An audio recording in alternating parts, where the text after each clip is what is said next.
Coming up in the DGS news, the winter play, Failure, A Love Story, is fast approaching with performances on December 7th, 8th, and 9th. The actors have been preparing for many weeks at this point to put on a dramatic and exciting show for the community.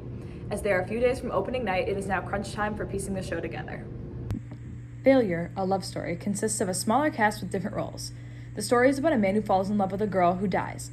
Then, he falls in love with her sister who also dies, and finally, the third sister who also ends up dead. Sophomore Eliana McCauley speaks on her favorite part of the rehearsal process.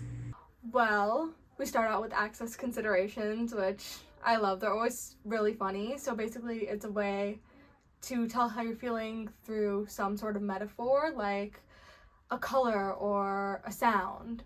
Utilizing various props and costumes, the students in the play come closer to opening night each day. The students wouldn't be able to put on the show without director Tiffany Rubin.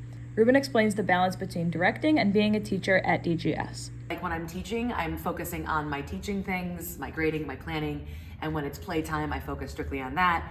And then I also have a family at home, and my husband is also a high school theater teacher, so at least we have an understanding about how that works, and we can support each other outside of the classroom.